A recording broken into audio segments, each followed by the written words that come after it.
2 Samuel chapter 5.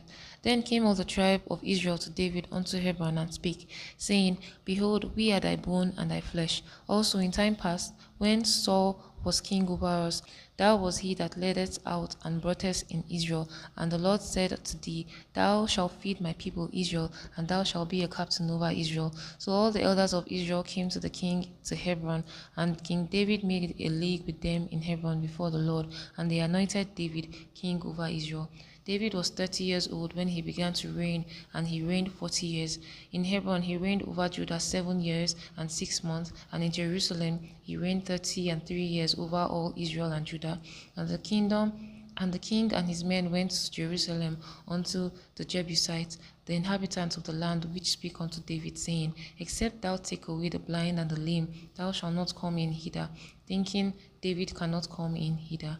Nevertheless, David took the stronghold of Zion, the same is the city of David. And David said on that day, Whosoever getteth up to the gutter, and smiteth the Jebusites, and the lame, and the blind, that are hated of David's soul, he shall be chief and captain. Wherefore they said, The blind and the lame shall not come into the house. So David dwelt in the fort, and called it the city of David. And David built round about from Millo and inward. And David went on and grew great, and the Lord God of hosts was with him.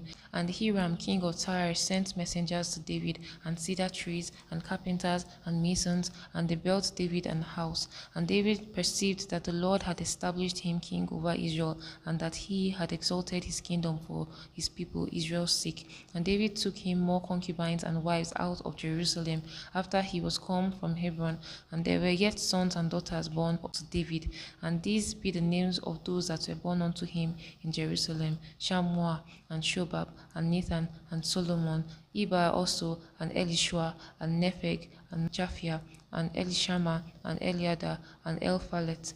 But when the Philistines had heard that they had anointed David king over Israel, all the Philistines came up to seek David, and David heard of it and went down to hold. The Philistines also came and spread themselves in the valley of Rephaim. And David inquired of the Lord, saying, Shall I go up to the Philistines? Wilt thou deliver them into my hand? And the Lord said unto David, Go up, for I will doubtless deliver the Philistines into thine hand. And David came to Baal Perazim, and David smote them, and said, The Lord had broken forth upon my enemies before me, as the breach of waters. Therefore he called the name of that place Baal Perazim. And there they left their images, and David and his men burned them. And the Philistines came up yet again and spread themselves in the valley of Rephaim. And when David inquired of the Lord, he said, Thou shalt not go up, but fetch a compass behind them, and come up them over against the mulberry trees. And let it be, when thou hearest the sound of a going in the tops of the mulberry trees, that then thou shalt be stirred thyself. For then shall the Lord go out before thee to smite the host of the Philistines. And David did so, as the Lord had commanded him, and smote the Philistines from Geba until thou come to Gazer.